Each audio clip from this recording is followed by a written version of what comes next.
there's one side of pain that's the suffering and the discomfort side of pain. But then there's another side of pain that's called effort. It's called glory. It's called if you can find a way to push through pain, there's something greater on the other side of it. And we rationalize with ourselves to where we automatically stop. That's why a bunch of us give up so much in life so quickly. Because as soon as they feel a small bit of discomfort, of things ain't right, oh, they're gone.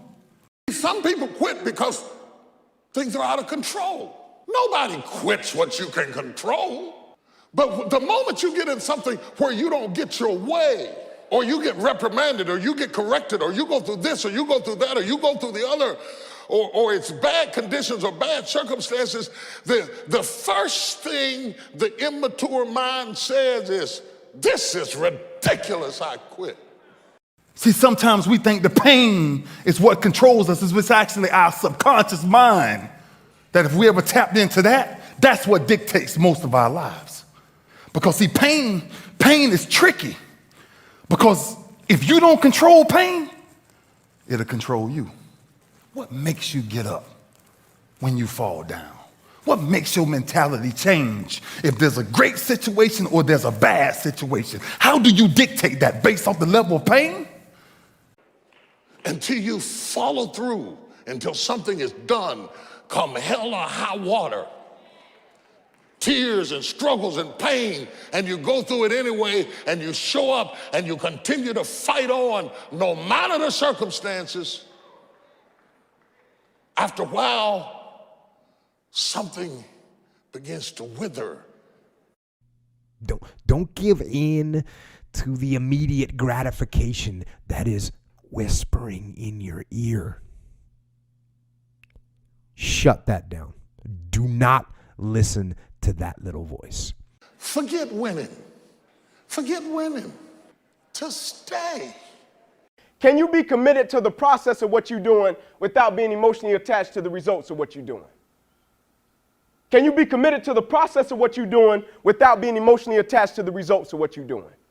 In other words, if you don't get what you thought you was going to get, will you still be the same individual?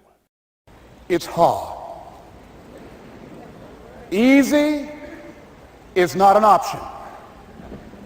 It's hard living. Life is hard. Here's what I discovered that happens to you in life, that you will go through things, and while you're going through them, you can't understand why it's happening to you. But after you go through it, and you get back and you look at it and you say, oh, now I understand why I needed that lesson. As you go through the challenges of life, and you look at it and embrace whatever comes to you, don't run from it.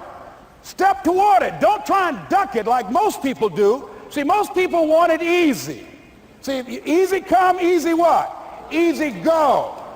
See, but when you go at what you're going to deal with, and you deal with the difficulties of it, when you handle those hard things close at hand, making those hard decisions right now that you don't want to make, learning those things that you don't like to do, but you know that in order for you to get where you want to go, this is one of the hoops that you have to flip through.